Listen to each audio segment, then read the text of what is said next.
Good morning, good morning, good morning.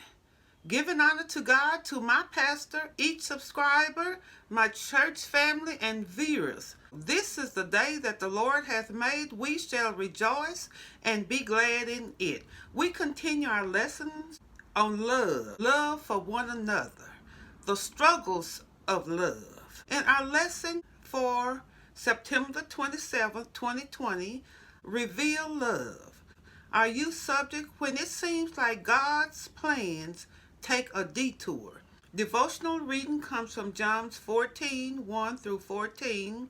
Our background scripture, Genesis 43 and 45, 1 through 15. Printed text, Genesis 45, 1 through 8 and 10 through 15. Our key verse, be not grieved, nor angry with yourselves, that ye sold me hither. For God did send me before you to preserve life. Genesis 45 and 5. Our introduction leads into our lesson this week with a fill in the blank. Luke, I am your. How does the sentence end? What would your answer be? This statement pertains to the Star Wars movie. The father and son were mortal enemies. And the answer to the fill-in would be Father. Luke, I am your father. The end of that story wasn't the same as our story with Joseph today. Families are often our greatest enemies. He experienced that. At the root of all his struggles in Egypt were those that sent him there, his brothers. Genesis 42, lesson 3, covers the first trip to Egypt for food during the famine, and he recognizes his brothers immediately. 43 is the second trip with instructions to bring Benjamin, or they are not to return. On their second trip to Egypt, they had to convince Jacob or Israel to let Benjamin come. Joseph, even though they didn't know who he was, told him, don't come back without your little brother. Judah pleads with him, and we're still getting into our lesson, not to keep Benjamin because it would kill his father. And he wanted to take his place. This was a drastic change in Judah, in his personality, in his heart, since he had seen him. Different than the way he treated him. Genesis 45, 1 through 15, it reveals his true identity.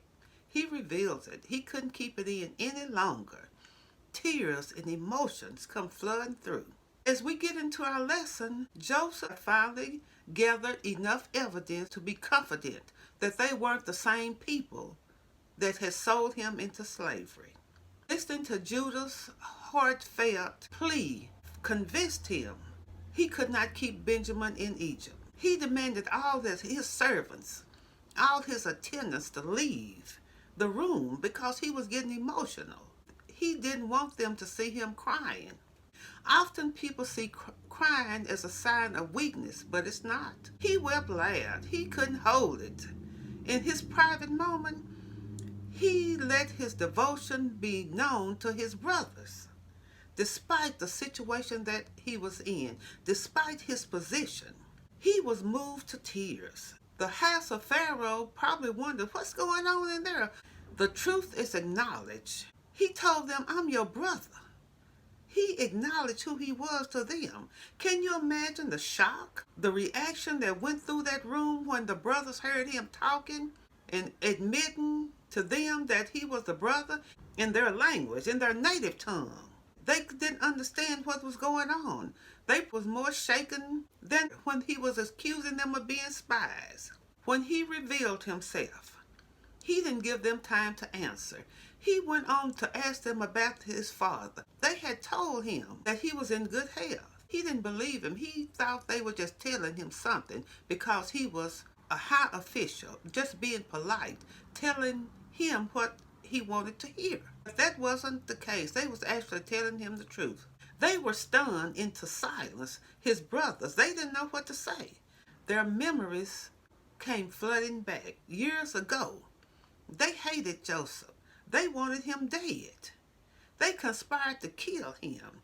22 years had passed since he was sold into slavery and he came to Egypt. He's now 39 years old. He is in authority. He is in a position of power in a country that's a superpower. Joseph could have done anything he desired to his brothers, but because of the love in his heart, the position of his heart, he didn't. He didn't. He told them to come near. And in the Hebrew, that's nagash. Come near, meaning approach him. But they were still reluctant. He had spoke harshly to them, accused them of being spies ever since they got there. And all these strange things was happening to them. To be told, come near, I would be a little leery myself. The phrase, whom ye sold into Egypt, was not meant to remind them of the foolish things they had done, how they felt about him in the past. Rather, it was to let them know the truth of his identity. He was trying to verify his identity to them because they didn't really believe it. Only Joseph himself knew what his brothers done. It's a turn of events. You know, God will turn your heart. Even though people do you wrong, he will turn your heart for them. He heard remorse from the brothers, regret. He encouraged them. Don't be sad. Don't be hurt by what you've done. To me, it was all part of God's plan to bring me here to Egypt, to process me for the weight that I would have to carry. What he had for me, what the call on my life. You heard the dreams. God sent me to save people, my family as well. Like Esther in Persia, hundreds of years later, she would save Israel again. She would save the Jewish people from the plot of Haman to annihilate all of them. God was with her as well. God loves his people. And even though we don't act right sometimes, he still loves us and he will protect us. Whatever God has called you to do, it's for such a time as this. We see what time we're in. Times where love seems to be non-existent. But God is looking for us to let our light shine. Our heart to show compassion to others. If you don't love others, you can't love God. 3 declarations by Joseph. God's hand had been carefully guiding all that happened to him. Joseph's conclusions were braced up by his experience with divinely given dreams and his ability to interpret them. And he was restated in Romans 8:28. We know all things work together for the good of those that love God and are called according to his purpose. Joseph's words to his brothers can be applied to our understanding and acceptance of forgiveness Jesus offers everyone. The hardest part is forgiving ourselves. Joseph tells his brothers of the events that's happening that would happen over the next 5 years during the famine. Things would get worse before they got better. There would be no harvesting of anything, and no earring, as it says. Joseph assures his brothers for a second time that God's plan of why he was in Egypt goes forth no matter what. He made a covenant with Abraham to all generations, and Jacob's family was reaping the benefits, and so are we. He assures his brothers again. God sent him ahead as a forerunner.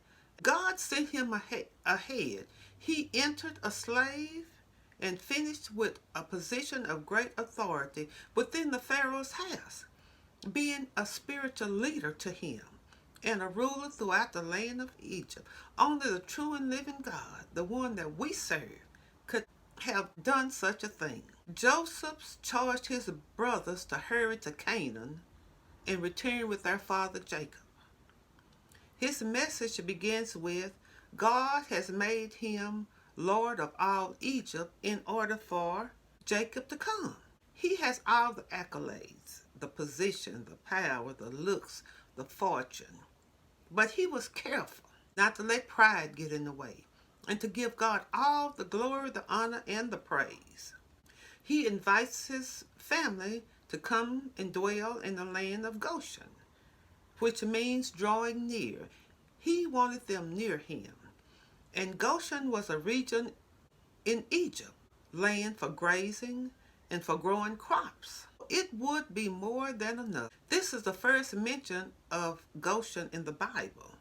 He intends to move his whole family and establish them in Egypt under their protection, under his protection, because his word was the law. Only word above his was Pharaoh's.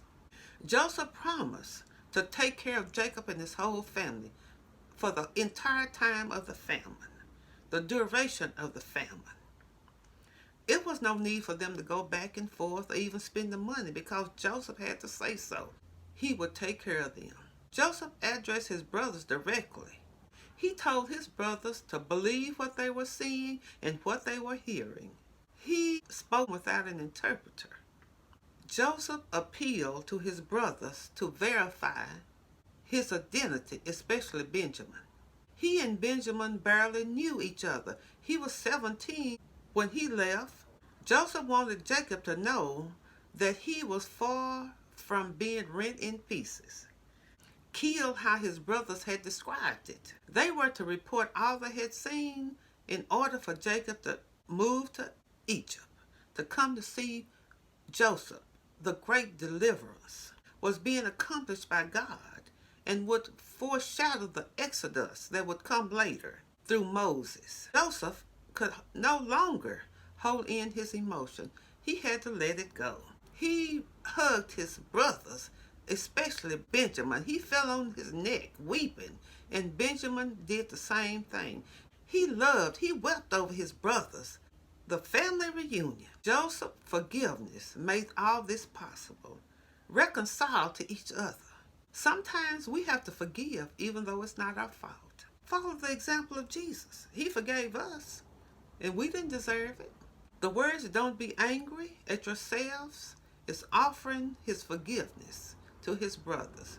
God used Joseph's personal suffering to bless a family and bless other generations, even us today. It was a time of healing and restoration that only a loving God could orchestrate in this extremely dysfunctional family. Now, that's not the only dysfunctional family in the world, then or now. Suffering can be a special expression, a way of God working through us for his plan. God wants to use us to expand the kingdom, his kingdom. But he can use us if we have resentment and anger and hate in our heart. He looks at the heart, the position of the heart. Blame accomplishes nothing, but the refusal of blame can liberate everything. Teach us, Lord, how to love, how to forgive, even when it's not our fault. Let us use your example for others. Let the world see the love in us, your love. The world has gotten away from compassion. You see what's going on now. It's up to us to let our light shine, that others may see the good work. God loves us. God loves us so that he gave his only begotten Son. For God so loved the world that he gave his only begotten Son, that whosoever believeth in him shall not perish, but have everlasting life. And that's a fact. Be blessed, and I'll see you next week if it's the Lord's will. Pray for each other. Pray for our leaders, local, nationally, and worldwide.